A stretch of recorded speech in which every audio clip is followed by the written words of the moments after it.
And now, Mike's Thoughts.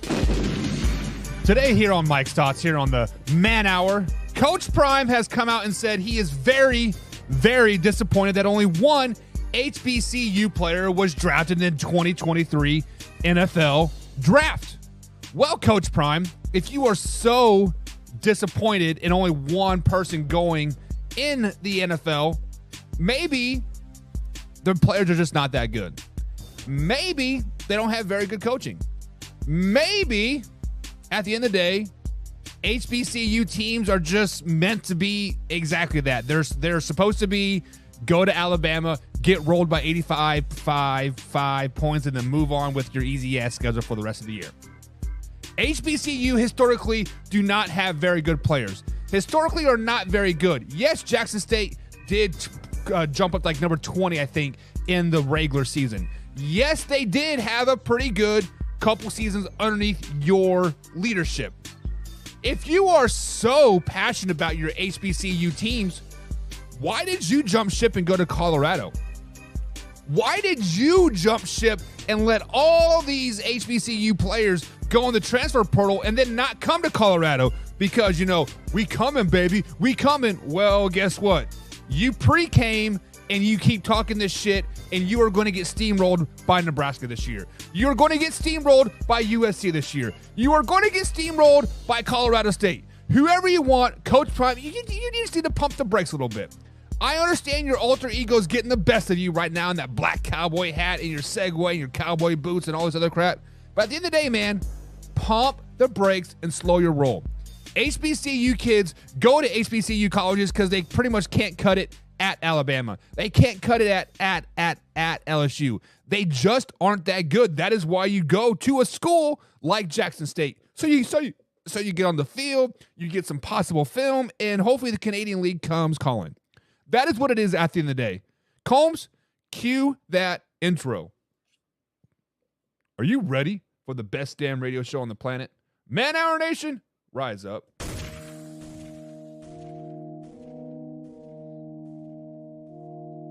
You don't want to be every time, no.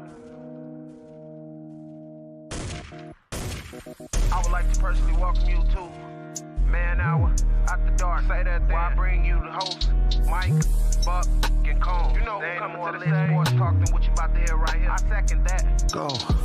You know that it's us when we talking about sports. Giving you facts on the field to the core. Tune in, we need the support. 1 hour too short, then listen some more. On all your stations, not dropping no music. Starts like Adidas, but Nike just do it. Down 4 in the 4th, we go for the win. Michael 2 seconds, we taking it in. Buck, Mike, and Combs, you know what's going on. Man, now we're After Dark, no LA, we a big spark. No 4th and inches won't cut you short. Got the best talking, it's all sports. Buzzing more than buzzer beaters. We coming live off 3 speaks, go. And what is up, Man Hour Nation? Michael Buckhauscher here with the Man Hour Show. Head to manhourradio.com. Check out the merchandise page. So check out the blog section as well. New blogs dropping each and every day over here, guys. But I got to welcome the man, the myth, the legend to the show. My peanut butter to my ladies, Brandon Beastie Combs. What's up, Beastie? What is going on, Michael Buckhauscher? What is going on, Man Hour Nation? You know, Buck, with your Mike's Thoughts, man, Jackson State in all these, you know, these lower level colleges, the HBCU colleges, the Division II colleges, the Division III colleges, you're absolutely 100%, 10% correct. They go to these colleges because they can't get into other universities. Jackson State was not their first choice. Jackson State was not where they wanted to go. You're not going to find Deion Sanders didn't go to Jackson State. How come Deion Sanders didn't choose to go to an HBCU when he was younger? He went to Florida State. Why? Because the light is bigger. Because you can get drafted easier. You want to talk about a Jackson State football team that, sure, they rolled just about everybody they played, but everybody that they played is Elkhorn State, Texas Southern, Alabama A&M, Campbell. You know, they're not playing the teams, and then they get into a bowl game, and what do they do in that bowl game? They lose to North Carolina Central. Ouch. Like, so I don't want to hear about how these guys aren't getting drafted, these players at this college or that college. There's a reason why. Now, look, you can go to some smaller colleges. I mean, was it North Dakota State or something like that had 2 or 3 players go, right? Yep. But You've got to be an outstanding football player at that level. You have to do some things that make people's heads turn. You have to do some things that make the scouts go, wow, that was pretty impressive. I don't care if you run up the score and you beat whoever, Alcorn State 66-3. Okay, cool. What did you do in that game that was so impressive? You beat Alcorn State. You're not playing against anybody. You're not playing against any talent. You barely have any talent on your team. What did you do to make heads turn? And the reality of the situation is that when they finally got into the limelight, when they finally got to play on the big stage in a bowl game on December 17th, North Carolina Central rolled them. Right. And that is why they don't get the attention that they get, because nobody wants to. You watch college football throughout the season. Watch college football throughout the season. Minus the Grambling game that they play every year. Minus the 1 or 2 games that CBS might cover when there's no other football on, when everybody else's seasons are over, that's when they'll show an HBCU game. That's when they'll show a Division II college playoff on ESPN. That's when they'll show these lower level schools and give you a chance to showcase what you got. However, the fact is the facts. The lower level schools, Division II, the HBCUs, those types of schools are the WNBA of college football. Facts. You might get a couple people to watch, but the talent level is less. And it has nothing to do with the fact that they're going to an HBCU. It has nothing to do with the fact that they're, the color of their skin or where they're coming. If the fact of the matter is, if they were that talented, they'd be at a big program. Right. Well, and to go on, just to double down on it, when you go to a team like or go to Alabama, like in a division like the SEC or the Big 12 or the Pac-10 or whatever, right? You are playing against other 5-star caliber athletes week in and week out. You are playing against other NFL quality talent week in and week out. Why has Trey Lance and Carson Wentz kind of bust in the NFL so far? Because they're playing against Division II talent week in and week out. Now, when you go against other NFL talent, it takes you a while to progress, right? And so, it is what it is. Patriots End Zone is jumping in the chat here, and he says, can't get a SEC scholarship? There's always Grambling or Kansas State. You really had to jab Kansas State in there. Okay. I mean, they let you in. They'll let anybody in. Yeah, I didn't get a scholarship, though. I was just a preferred walk-on. That's because it's like $5 a year to go to Kansas State. You don't need a scholarship. 30 years later, I'm still paying for that shit. Anyways, it's hard guys, to afford $5. Anyways, guys, that was Buck's thoughts here. But Combs, we have some exciting news here at Man Hour. So my goal for this year for our Facebook page was to reach 20,000 total followers, right, through the whole year. Mm-hmm.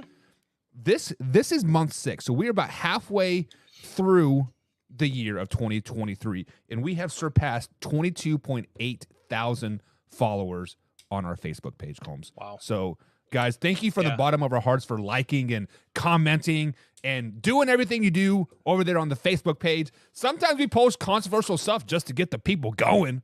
Like, man, Combs, we got death threats. We have made it, baby. Yeah, we have gotten a few death threats. We've had a few a few things here and there come up, but we've also got a lot of good followers. We got a lot of good new coming people in. Like we got a kid named Joel Lytle who has reached out and who watches the show every once in a while. So shout out to Joel. He is becoming a fan of the show. He likes what we do.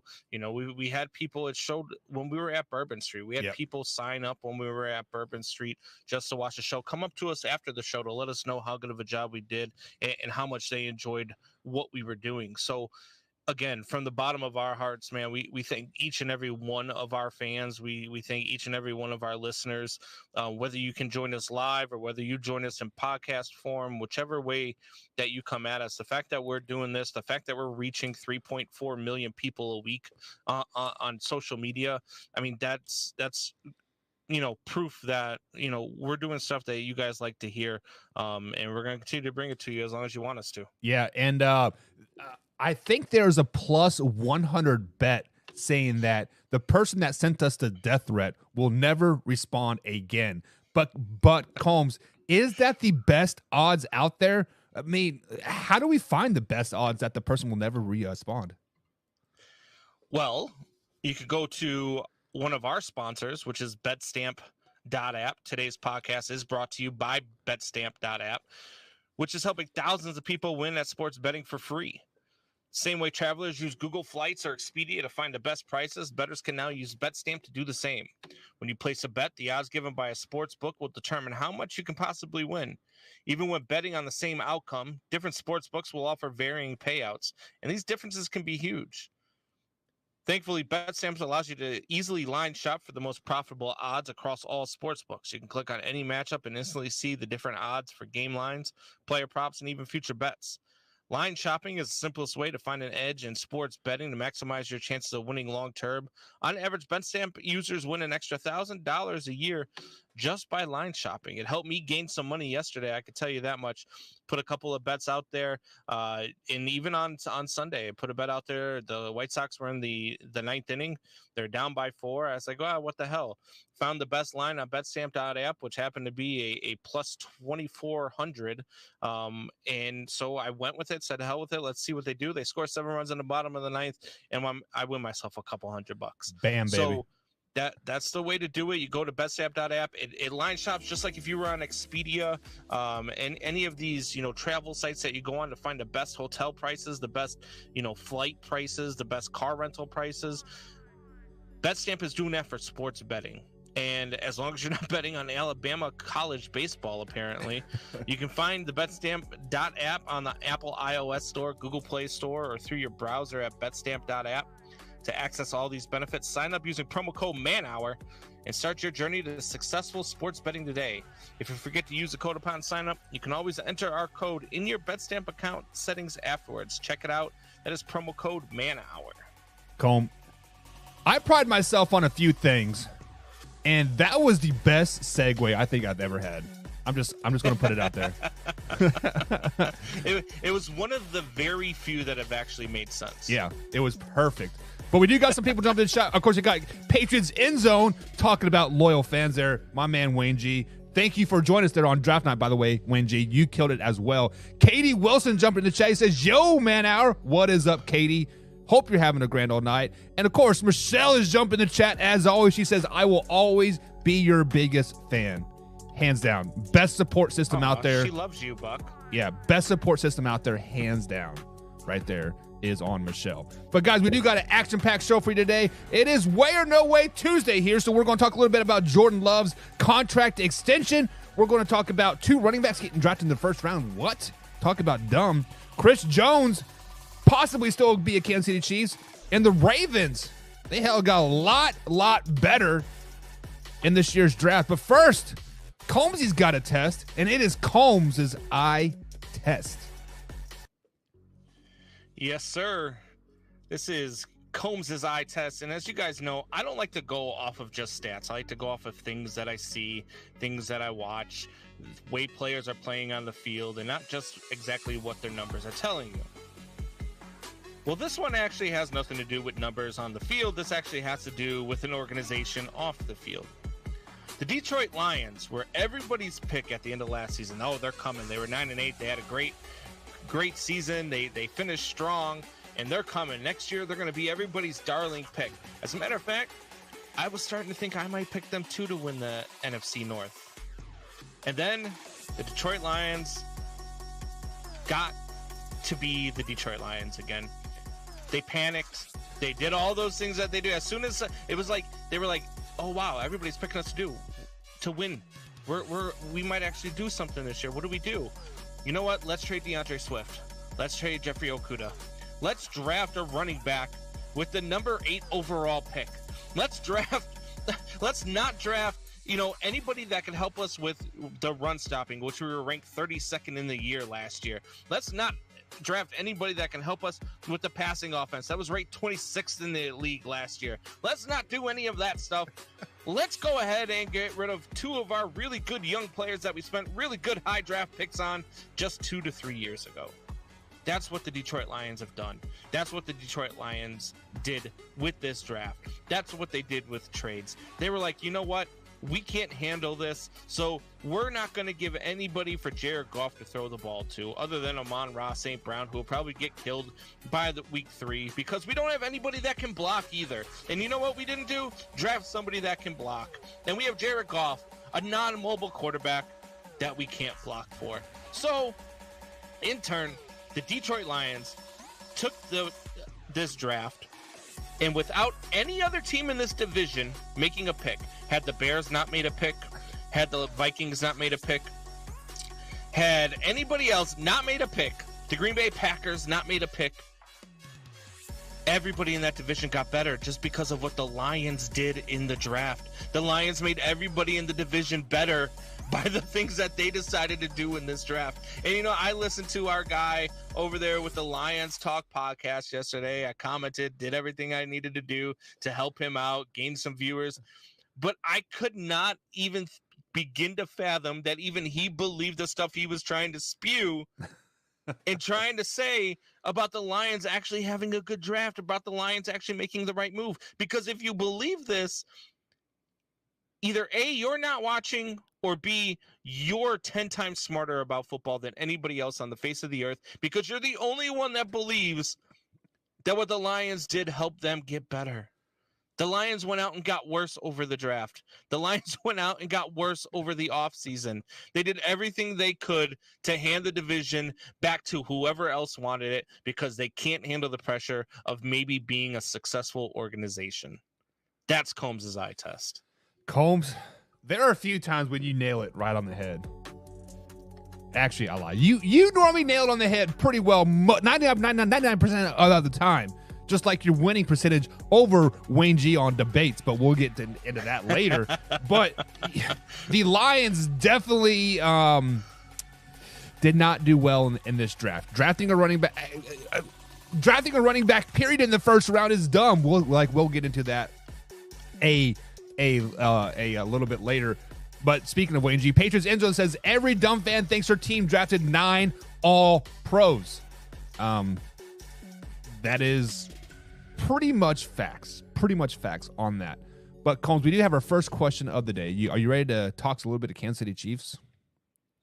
Yeah, let's do it. Katie Wilson over here on YouTube says, how do you guys feel about Clyde Edwards-Helaire not signing with the Chiefs? So Combs, as you may have not heard, Edwards-Helaire did not get his 5th-year option picked up by the Kansas City Chiefs. So basically after this season, he will be a free agent unless they get some type of deal worked out. So how do we feel about Clyde not signing with the Chiefs? He did not choose not to sign with the Chiefs, Katie. The Chiefs chose not to sign him. And honestly, they kind of made a good deal. Let's just be honest. Clyde hasn't played a full season since, I don't know, ever in the NFL. They drafted him in the first round, 3-4 years ago, right? So, I mean, it was not a smart draft pick in the first place. Yes, he showed some signs, some sparks his rookie season, but he has been below average since then at best. And this is why you don't draft a running back in the first round of the NFL draft, because they are a dime a dozen at the end of the day. And unfortunately, you use them and abuse them and you let them walk. The only reason why you would draft a running back in the 5th year is to get that in the first round is to get that 5th-year option, but you definitely don't drive them 8th or 12th. Like, basically, a running back shelf life is 6-7 years. Get them on that 4-year deal, use them and abuse them, and let them walk. Let some other team sign them for a big deal. What are your thoughts on that, Combs? Yeah, no, I mean, look, he was wildly underperforming for the Kansas City Chiefs. They thought they had a spark plug. He was one of the reasons why they were okay with letting Tyreek Hill walk, right? Was because they felt like they had a guy who was just as explosive in Clyde Edwards-Helaire. It just didn't turn out that way. I mean, this guy is averaging, I think, 51 yards a game total throughout his career.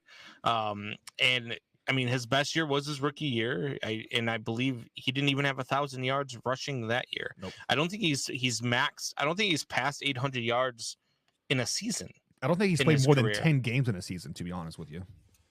Yeah, I'm not quite sure. I think maybe his rookie year he might have played 12 or 13. But But since then, it's definitely probably not more than 10, and he's hurt, and he's a lot like the Bears have a couple of guys over here that are always injured, right? It was an okay. They were okay with letting him walk. To be honest with you, I can't really blame him. I wish Clyde Edwards-Helaire the best. Hopefully, he can find a spot somewhere. Would not be surprised to see him sign with the Bengals. Something a lot of teams' rivals tend to do. They tend to pick up a guy who maybe can help them pick up on some things that they need to pick up on. Yep. But they got Isaiah Pacheco, and so they'll be all right. They do need some help, though. I mean, in the run game, they're going to need some help. Well, they still got Isaiah Pacheco. They got Jared McKinnon. They got the on the practice squad. They pick up the Broncos starting running back from last year. When the Broncos cut him like week 7, week 8, the Chiefs picked him up on the practice squad. So he's still on the practice squad. I forget his. McKinnon's gone too. No, they just signed him to a deal, or they're working on a deal with like him still. So he'll be back. Okay. But of course, he is like 31, 32 years old too. So. And they also drafted a running back this year as well. So the Chiefs will be totally fine. I'm not worried about it, Katie. And let's just be honest. The Chiefs, they have had a plethora of running backs the last couple seasons. So the yards may not jump out at people because they are a running back by committee. So you can have all these 7th, 8th, or 6th, 7th, and undrafted free agents in the backfield, and they're going to be just and you fine. still have the best quarterback in the NFL. Right. So, I mean, the Kansas City Chiefs are going to be just fine. At least they didn't go 4 rounds passing up on Will Levis and instead decide to draft Hendon Hooker in the 3rd round. At least they didn't do all that, passing on him 4 or 5 times like the Detroit Lions did. Yeah, well, only time will tell. Dan Hood is in the chat. He says, "What's up, man? Hour? What's up, Dan Hood?" Combs, I posted a poll on Facebook early this morning before I went to bed, and Howie Roseman is the Philadelphia Eagles general manager, and for the last couple years, he has absolutely dominated the draft. And I put a poll out there saying, like, I asked, is he the best general manager in the NFL? And many people are saying no. They think Brett Beach is one of the better GMs in the NFL. But I do think the Eagles won the draft this year. They got pretty. The Eagles pretty did good. a good job. The Eagles did a good job. I surprisingly, I think the Houston Texans did a great job in this draft. Yeah. I think, picking their guy at number 2, the quarterback at number 2, and then trading back up to get into the number 3 spot, that was huge. To get Will Anderson. I mean, they got both of their guys at the same time. It was a really smart draft for them. The Bears had a good draft. I liked it. I didn't love it. There are a lot of good GMs in this league that know what they're doing. And it's really tough to tell. The Eagles did kill this draft, though. I mean, the Eagles were in the Super Bowl last year, and they got a lot better through this draft.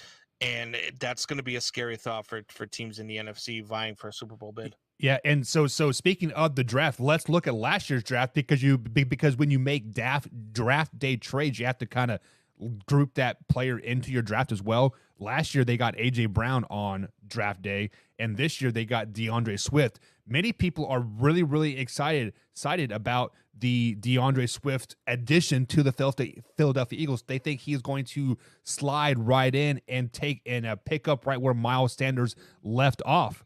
Do you think this was probably one of the biggest steals of the draft, of getting DeAndre Swift to the Philadelphia Eagles?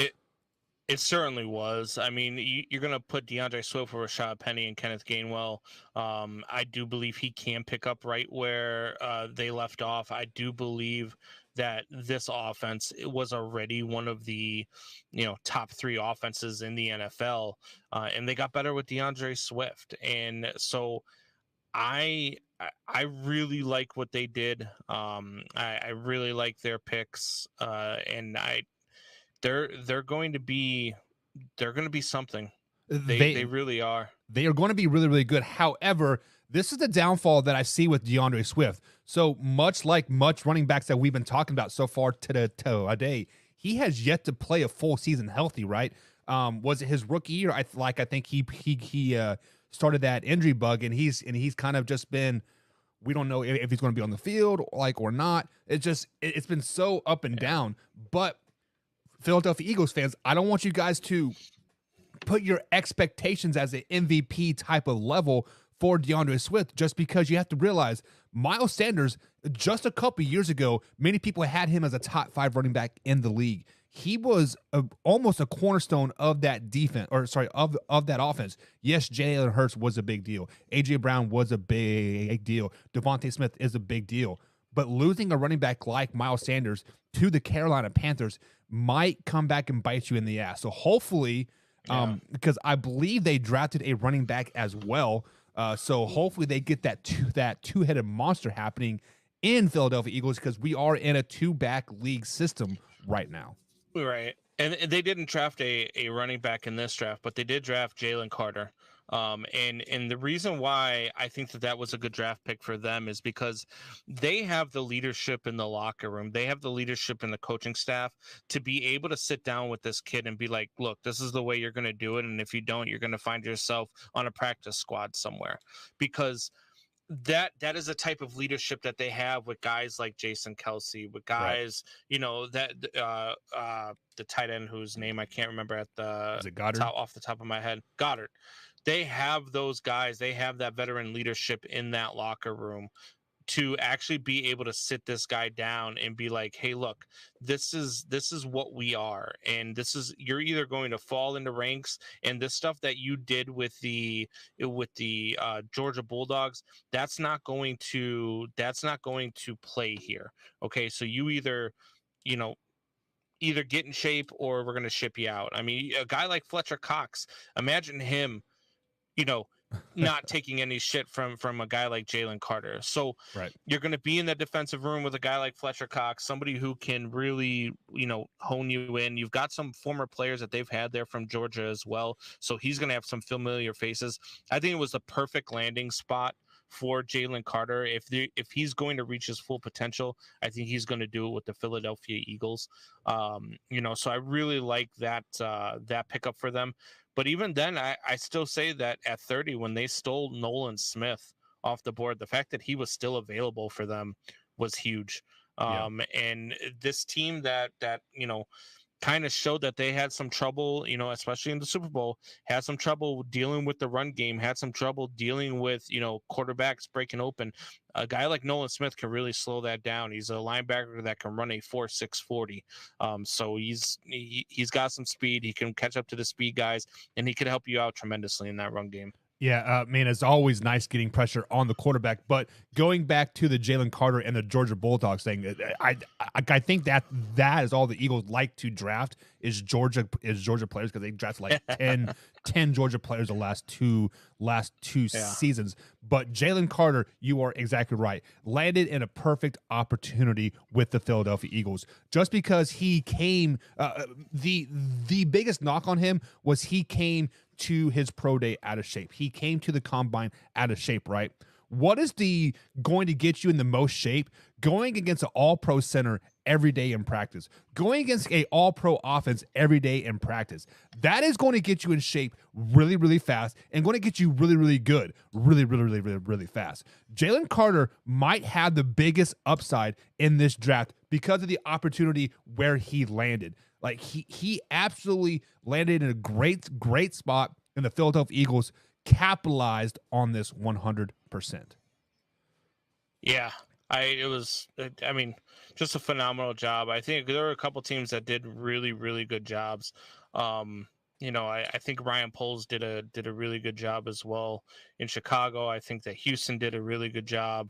There's a couple teams that really, really just were terrible. Yeah, and like the Detroit Lions. Yeah, well, we will get into that at a later time. But Combs, it is time to get into the way or no way here on Monday or Tuesday edition of Man Hour Sports Talk, NFL Talk. And Jordan Love, Combs, has officially signed a 1-year extension with the Green Bay Packers through the 2024 NFL season. Obviously, Aaron Rodgers is no longer a Green Bay Packer. Jordan Love is listed as a starter. So, Combs, way or no way does Jordan Love have to lead the Packers to the playoffs this season to be deemed as successful. No, I think that the Packers are going to go into this year the same way the Bears went into last year. Let's see if the kid can improve. Let's see if the kid has the intangibles. Let's see if this is a kid that we want to build around. And then next year, we can really go after it. We can go after a piece at wide receiver. We can go after a piece on the offensive line to help protect. We can go after a running back or whatever we got to do to fill holes and build around him. We can do that. But we're not,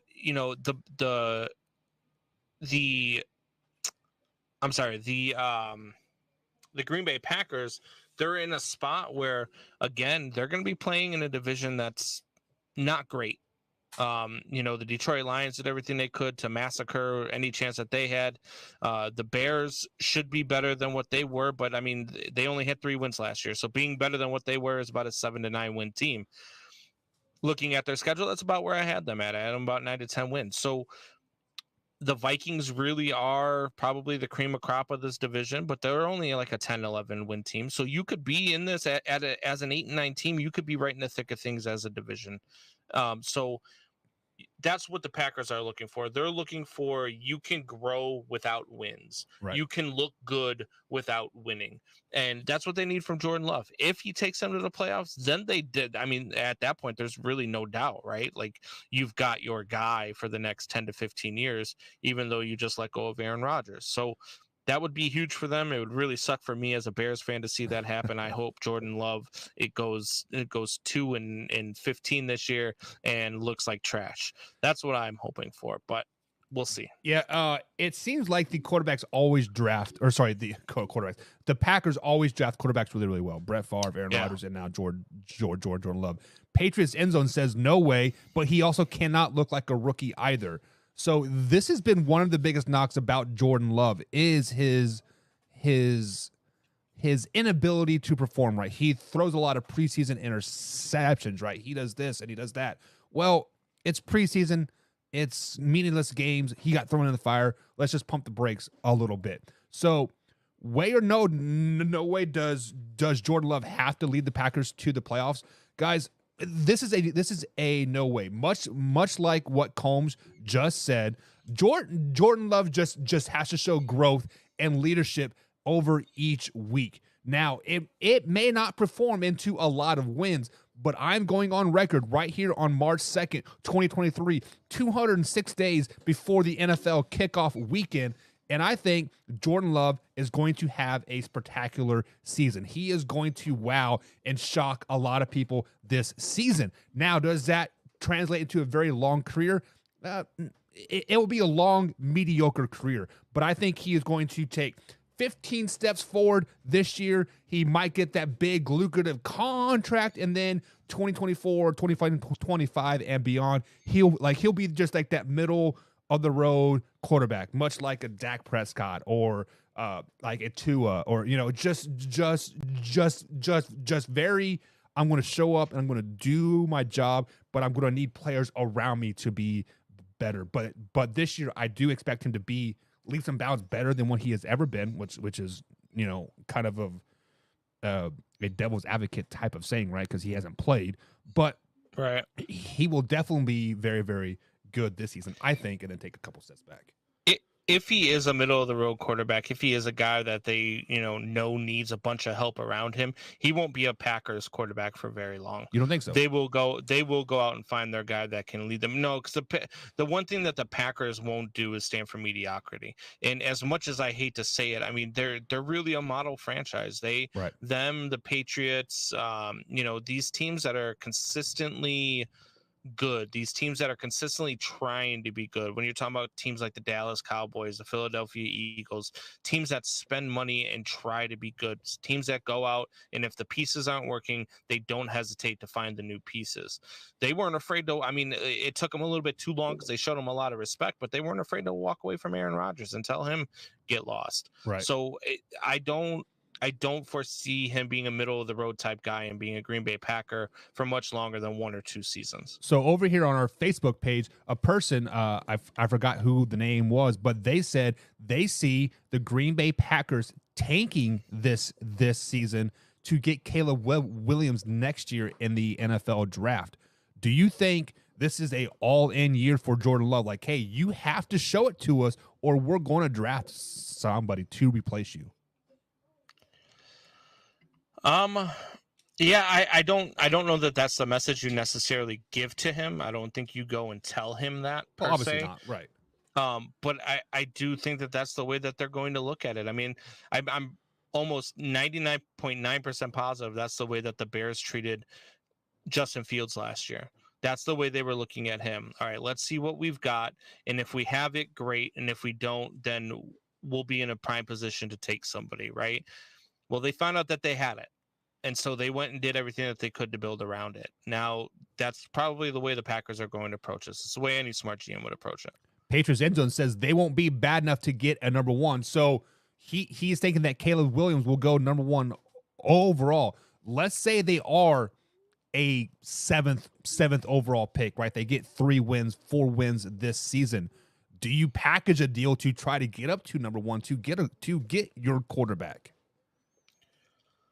I mean, you could. I mean, look, there's all sorts of ways you go about it. It really just depends. It's going to be hard. It's hard to answer that question right now. Right, obviously. It's hard to say, this is what we want to do. This is what, they need to do.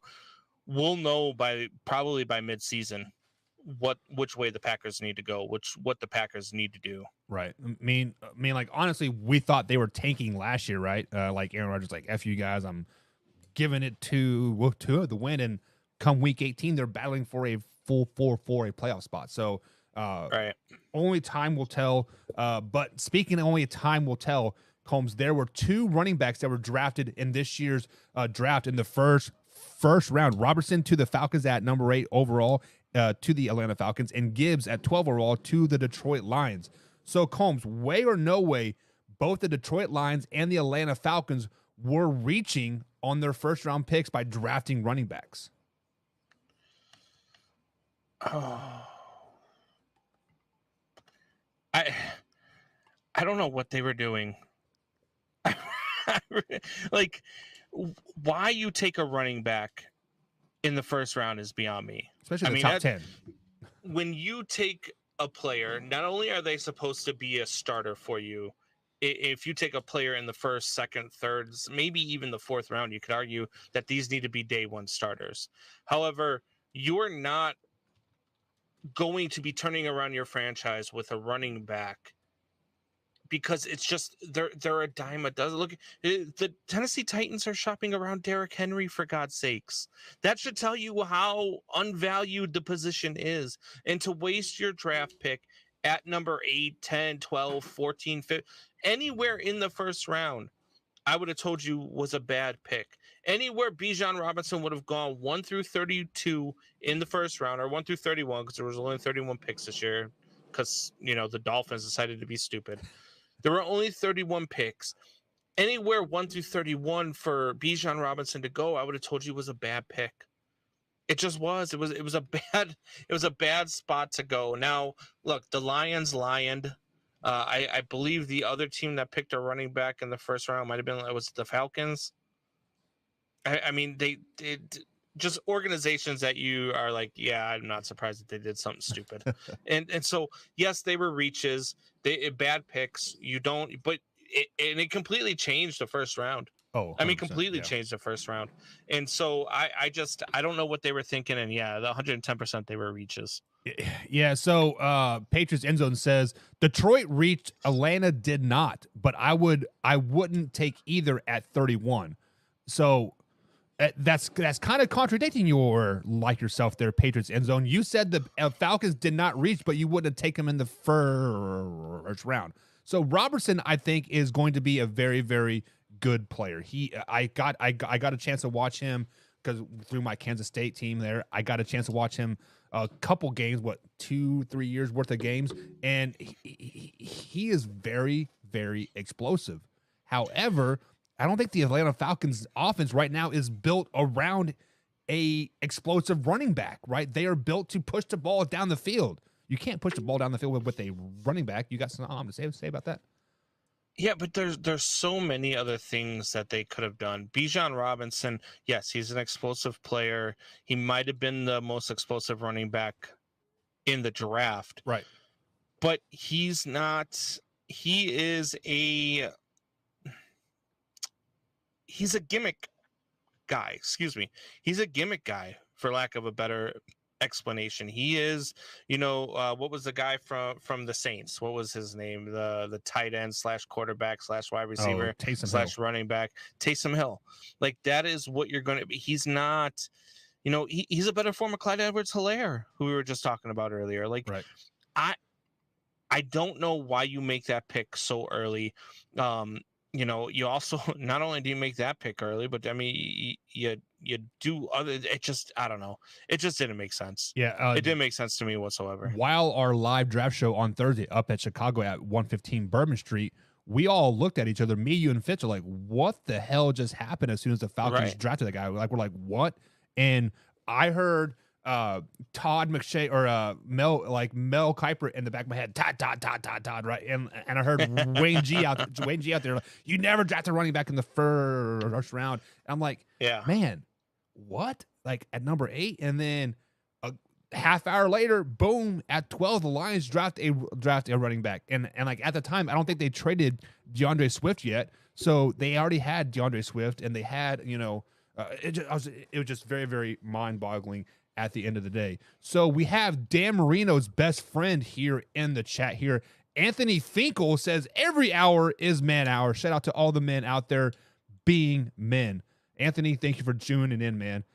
Did you get that reference at all there, Combs? I did. Finkel. Okay. Einhorn is Finkel. Finkel Gotcha. is Einhorn. Gotcha. I got you there. Yeah, definitely. Thank you for joining the show. Every hour is man hour. You are correct. Shout out to those men out there that are doing everything that they can. Look, there are certain picks that people may like the one the Bears reached on a second round, Gervon Dexter, right, from Florida, the linebacker from Florida. Mm-hmm. And they're doing word association with the draft picks. And what do I hear, Mel Kiper? Well, if I had one word for this linebacker, it's blockable.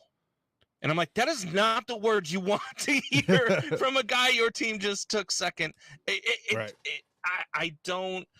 There are some moves that, maybe you see something that the rest of us don't see. Maybe you're the smartest man in the room. Maybe whatever the case is, just running back in the second round when there's so many other opportunities on the board for your team, when you have so many other needs to get better, it boggles my mind why you would take a running back in the first round. Yeah, I mean, obviously every scout sees things a little bit different. I see this player as being better than this player, but you see it just so it is all an eye test at the end of the day. And a team that has been failing at the eye test as of late is the Kansas City Chiefs, and Chris Jones and the Chiefs have yet to sign a long-term deal, and Chris Jones currently is a free agent with the Kansas City Chiefs. But Combs, the Chiefs say that they are trying to work out a deal with Chris Jones moving forward. So I got to ask you this question. Way or no way do the Kansas City Chiefs need Chris Jones in 2023 on their defense to make it back to the Super Bowl? I mean, they're losing a lot of pieces. And a lot of it is they got hamstrung by the contract they gave their quarterback. And, as much as we'll talk about him being the best quarterback in the league right now, which I don't think that there's any question that he is the best quarterback in the league right now, I just don't think that they can afford to keep the pieces around him, which is going to be a problem. We said that when he signed the contract. Right. We said this is going to be an issue for them moving forward. They're going to be good for the next 2 to 3 years, but how are they beyond those 2 to 3 years? Well, here we are, year 2 to 3. Let's see what's going to happen here. I don't think they're going to keep Chris Jones. I don't think they can afford to keep Chris Jones. They also had the other defensive end there, Frank Clark, who was still Frank Clark, who is still a free agent. A guy that, to be honest with you, my Chicago Bears need to go out and get. We did not get an edge rusher in the draft. We need to go out and get a guy like Frank Clark. Right. So I don't know that they can afford these guys. And that was the risk they knew they were taking when they signed the deal that they signed, with Patrick Mahomes. And now we're going to see how it affects them moving forward. Yeah. So we are starting to see here in the NFL very massive deals, right?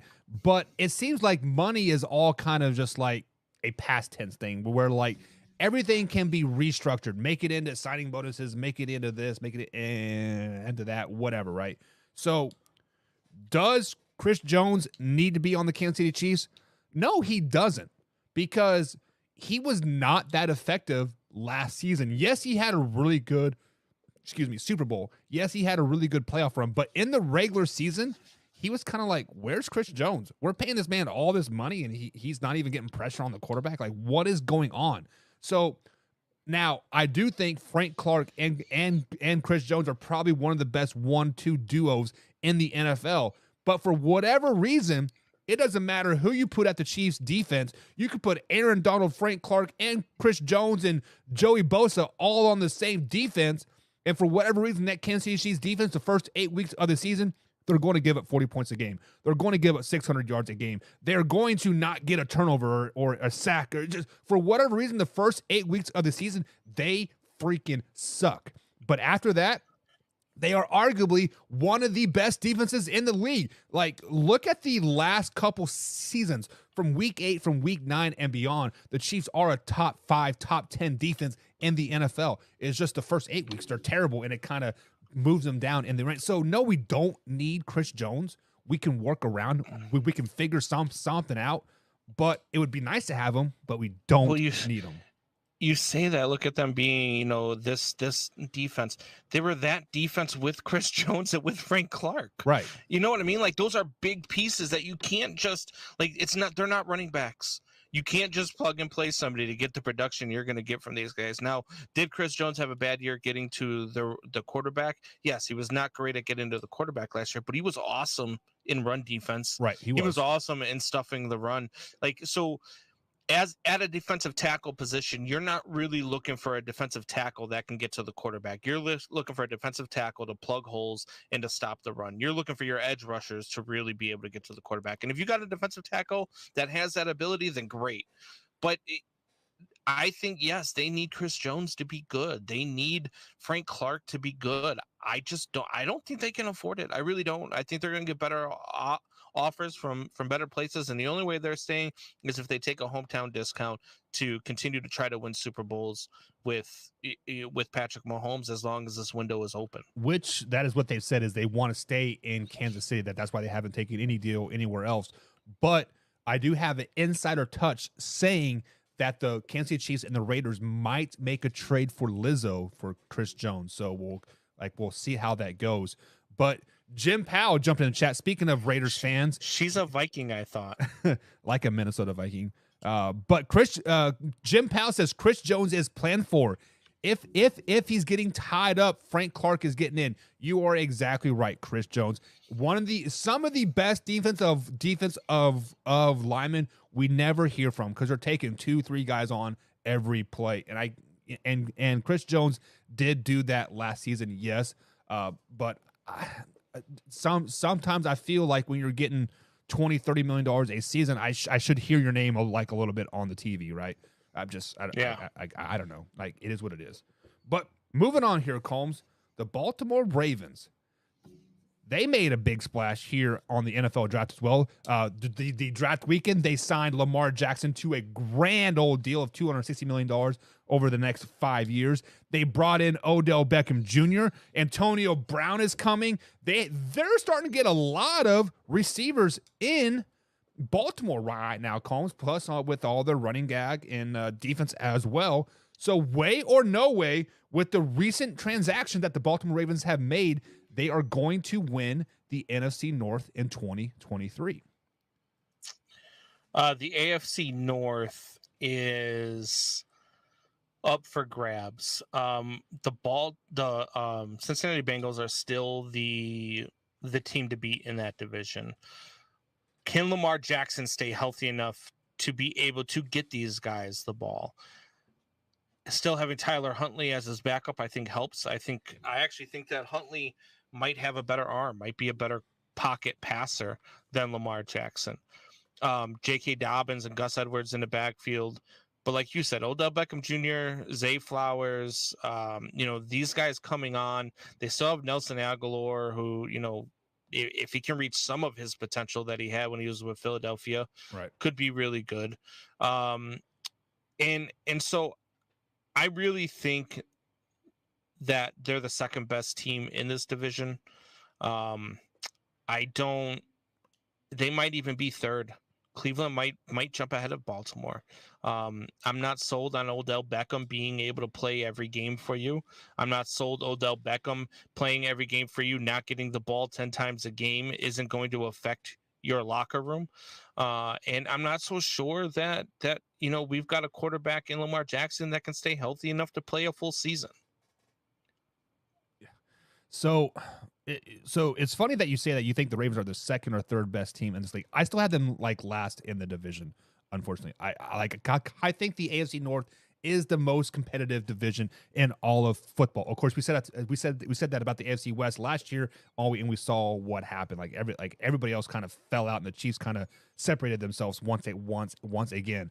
But I don't see anybody in the AFC North really underneath 10 wins, 10, 11 wins this season. The AFC North is so loaded, just at this point. But yes, the Baltimore Ravens did sign a good deal for Lamar Jackson. Yes, they got Odell Beckham Jr. Yes, they got Rashad Bateman, Zay Flowers, Mark Andrews. But the unsung hero right now for the Baltimore Ravens is J.K. Dobbins and then Gus Edwards. Their two-headed monster in the running back game, that is going to be game-changing. If both of those guys can stay healthy this year and they can keep Lamar Jackson from rushing for 150 yards a game and let J.K. Dobbins do it, they might be successful. They might win the North. But as history shows, Lamar Jackson only going to play 12 games this season. He is going to take the offense underneath his shoulders, right? Who cares about Jay Flowers? Who cares about Rashad Bateman? It is all about what can Lamar Jackson do for Lamar Jackson. Basically Lamar Jackson in his head says, I need to rush for 150 yards and I need to throw for 150 yards, and I don't care if we win or lose. It is all about getting me MVP votes in the end, and that's why the Baltimore Ravens will ultimately fail this season, because Lamar Jackson seems like a very selfless player to me. Well, and see, that's the thing where you start getting scared about the Baltimore Ravens, right? When we talk about teams like the Cincinnati Bengals, the Buffalo Bills, the Kansas City Chiefs, the San Francisco 49ers and the Philadelphia Eagles, were like, these teams are good. This team is going to be a team that you're going to have to deal with come playoff time. But when it comes to a Baltimore Ravens, you start going, if Lamar Jackson can stay healthy, if J.K. Dobbins and Gus Edwards can break out, if Odell Beckham cannot be a head case in the locker room, if Zay Flowers and Rashad Bateman can get the ball, if Mark Andrews stays healthy, if the offensive line can, there's so many ifs. And once you start getting to that point, that's when you're like, yeah, I don't know about this team. I don't know what they can do. I don't know what their ceiling is. I don't know what their floor really is. So it's really skeptical when you talk about teams like that. When you have to go to so many ifs, it really, scares you, right? Like the Los Angeles Chargers. We know they're a good, talented football team, but they only have one if, and that one if is if they can stay healthy. Right. Whereas the Baltimore Ravens, it's if they can stay healthy, if Lamar Jackson can be a good a good passing presence in this offense, if all these other things that we just talked about, that's when you start getting scared off about a team. There's just too many ifs. Yeah, so this is probably one of the best comparisons to Lamar Jackson that I've heard in a very, very long time. And Jim Powell says Lamar Jackson equals Cordell Stewart from the Pittsburgh Steelers from the early 2000s. Or what? Actually, it was 90s, right, when Cordell Stewart was here. Yeah, that is a really good comparison. I mean, obviously, Lamar Jackson probably has a little bit more athletic ability than Cordell Stewart. Yeah, I mean, he also won an MVP. I mean, so there is that.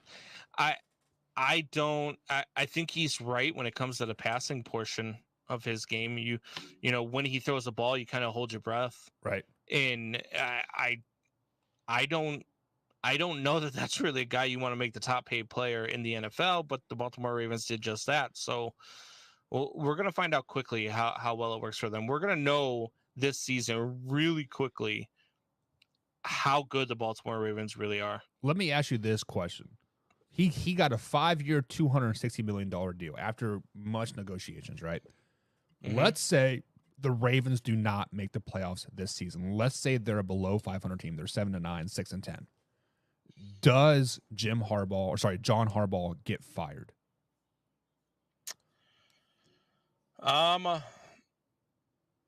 Possibly. I know he's really tight with ownership, so I think they might give him an opportunity to go get his own quarterback and then see what it is. You can't afford that though. You have Lamar Jackson for 5 years, $260 million guarantee like what 170 so whatever it was, right? I mean, yeah, you are married to him for 5 years. Their out of division schedule is pretty tough. I mean, yes, they do get to play against the Houston Texans, which might be a little bit of a tougher task now, right? With Will Anderson on the edge. But you've got teams like the Indianapolis Colts, Seattle Seahawks, the Rams, the Dolphins. You got the Titans, the Jaguars, the Cardinals, the Niners, the Chargers. I mean, all of these teams are playoff teams. Like you're going up against a bunch of teams that have the opportunity to be playoff teams this year or were playoff teams last year, teams that we're talking very highly of, and they're all on your schedule. So it's put up or shut up time for Lamar Jackson. Exactly. And we're gonna, like I said, we're gonna know really quickly which Lamar Jackson we got because they don't really have a powder puff team on their schedule. Yeah, and honestly, this year it has to be a 2-horse race for the MVP. It has to be Lamar Jackson and Jalen Hurts. If both of those guys are not in the MVP conversation toward the end of the year, both of those teams have failed, unfortunately. But Patriots Angelo says, I think Jalen Hurts is more likely than Lamar Jackson to be there. Oh yeah, I mean Jalen. See, this is the problem with Jalen with like Jalen Hurts. Me and you sat here this time last year saying that Jalen Hurts might be a bust. Jalen Hurts has to have a good season to really get a contract. Yeah, but he did enough to prove us wrong, though. Oh, yeah. I'm not saying, like, he had a spectacular year. He probably should have won the MVP. He was definitely the most valuable player for his team last season because we saw how bad the Eagles were without him on the field. But I almost want to say he got his contract too early. Like, I wanted to see one more year. Like, hey, can you sustain this? Or at least play up to 80% of what you did last season. And like that's kind of like how the NFL we're in right now is like, I want to pay my quarterback now because I know if I wait one more year and if he has another successful season, I got to pay him even more. So, well, you also look at the fact that last year, I mean, I know you say you got a little bit early, but quarterback is not running back. It's a much more important position. Right. I agree. And they only lost one game with him as a starter last year, and that was the Super Bowl. Right. So that's a big deal. He went out and did his thing, and he went out and not only did he look good, but they looked unstoppable. Right. Last year with him as their starting quarterback before the injury, they were unstoppable. They were, what were they, 11-0, 12-0, something like that? They're like 14 or 15-0, I thought. They were up there, and then the injury came, and they looked very pedestrian. I like Jalen Hurts. I'm happy that he was able to prove us wrong. I'm happy he did 100%. his thing. And so we'll see where it goes. I think he got his contract at the right time. I think the Ravens suckered themselves into having to give this contract to Lamar Jackson. Yeah, so I actually posted this other poll on our Facebook page as well. We kind of alluded to this on draft night a little bit. Aaron Rodgers went to the Jets for essentially 2 first-round picks, and the Jets could have basically got Lamar Jackson for two first-round picks, plus obviously like all that money as well. If you are a Jets fan, a Jets coach, would you rather have had Lamar Jackson or Aaron Rodgers? I'd have to go Aaron Rodgers. I think Aaron Rodgers at 50% of Aaron Rodgers is better than 100% of Lamar Jackson. Right. Quarterback wise, anyway. I don't know. I mean, you've only got, the difference is if you have Lamar Jackson, you probably got him for the next 10 years, right? Aaron Rodgers, you got for maybe 2, maybe 3 at the most, if he even plans on playing past this season. But who gives you a better opportunity to win the Super Bowl, Lamar Jackson or Aaron Rodgers? Well, Aaron Rodgers. Exactly. I mean, Aaron Rodgers, top 5 quarterback all time. Right. He's notoriously bad in the playoffs. And so that gives me a little bit of pause for concern. But Lamar Jackson, I don't even know if he'll be healthy come playoff time. Right. Also, on the flip side, Lamar Jackson has 4 losses in the AFC playoffs, and Aaron Rodgers undefeated in the AFC playoffs. So just he's also winless in the AFC playoffs. Undefeated sounds better, Combs. Guys, that's going to be it for the Man Hour. We're up against the hour. Send us out, Combsy. Man Hour Nation, rise up.